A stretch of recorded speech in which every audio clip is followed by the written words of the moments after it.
Welcome to America's Talking. I'm Johnny Edwards, Southeast investigative reporter for the Center Square. I'm here with Art Kane, managing editor for Investigations. Art has been digging into congressional office spending, and he found a lot of taxpayer money going to luxury private jets, luxury vehicle leases, food. Art, Congress can't even fund the rest of government functions right now. What is this spending, and why has it been increasing so much recently? So every lawmaker, every congressperson and senator gets a certain amount of money to run their offices. It depends on how much they get, how far they are from D.C., what the cost of living is in their area, things like that. Why it's been increasing, they won't talk about, but basically they've been giving themselves bumps in this for the last 3 or 4 years. And it's definitely skyrocketed. I think in the last 30 years, there was 85% increase. I guess people will say cost of living, but almost half of that came in the last 4 years. Now, can congressional offices continue to spend from these accounts even when government workers aren't even getting their paychecks right now? It's unclear. I'm not sure. Again, they wouldn't talk, so it's not clear. I'm not sure if they get a bulk sum at the beginning of the year to disperse it. There were definitely people who were answering my calls in various offices. So I think there are people working there. We know for a fact that the lawmakers by constitution are paid no matter what happens. There's no exception to the pay of lawmakers for their $174,000 a year. So they're getting paid. But a lot of other people are not getting benefits or pay who work for the government. You found that Congress members get an on-call physician, below market daycare, and spent an incredible $30 million on food and beverage since 2019, including more than $200,000 for Chick-fil-A. Are there any controls on this spending? There really aren't very good controls on this spending. They get this money in a chunk, and the congressman is really the person who decides what's appropriate to spend it. It's kind of like they're their own CEO or they're running their own business. But of course, on taxpayers' dime because they're not funding it, the taxpayers are. And so there are a few limits in the handbook, but mostly they just spend it the way they see fit. And sometimes they give the money back and sometimes a little bit of money back at the end of the year, and sometimes they don't. But they do definitely say they need it for staff and travel and other types of expenses like that. Congress members are also spending tons on travel, including private jets and $1,000 a month leases for Lexus automobiles. Are there no limits on these expenditures? Well, they are hitting the limits. So the top amount that they can spend on a lease is $1,000 a month, and several of them I found are doing that and sending that money to Lexus or Tesla or Volvo or other kind of luxury brands. So, for example, one of the people that I highlighted was Congressman Darrell Issa from California. He's one of the wealthiest members of Congress. I think his net worth is somewhere in the $300 million. Yet he's still asking taxpayers to pay $1,000 a month to lease him a Lexus. And some of the people I showed that to think that's a big problem. The private jets, their justification is that I have a huge district. My whole district covers the whole of South Dakota. I have to pay $60,000 or $70,000 a year for private jets.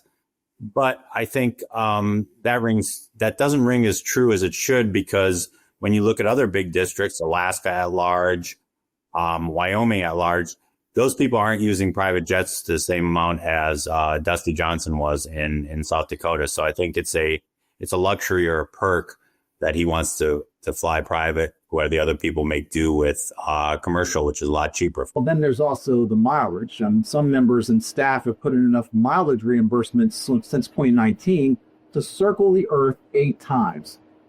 How is that possible?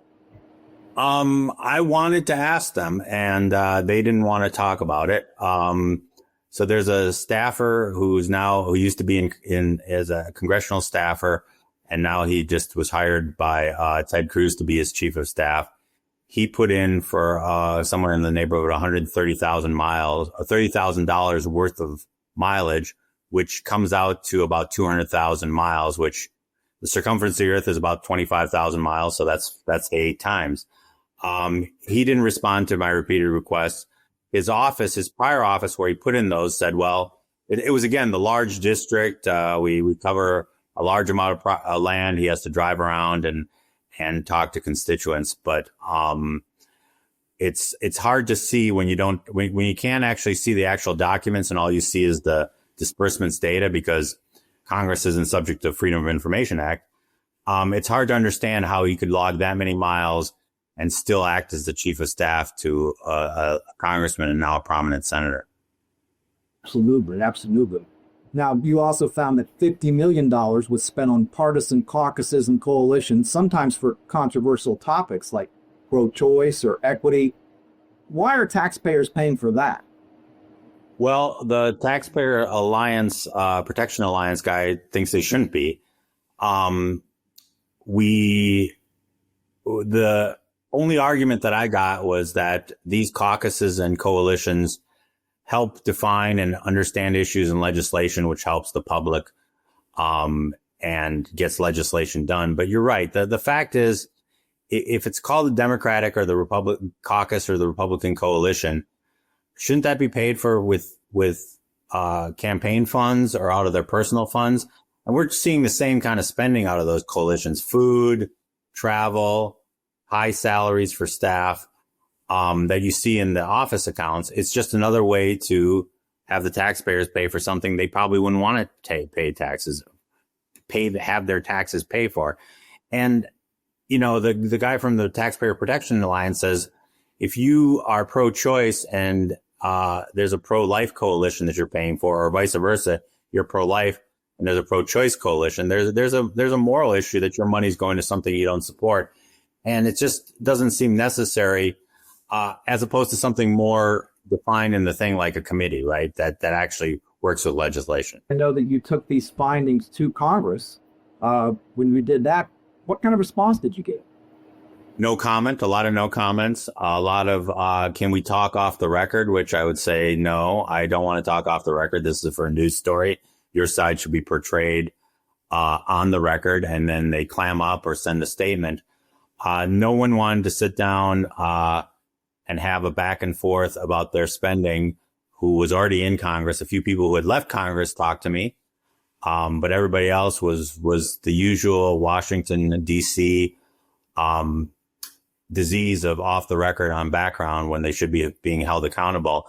I did, to be as fair as possible, I did talk to some nonprofits on the record who look into congressional spending and recommend congressional spending. Some were supportive of some of the spending and not other spending.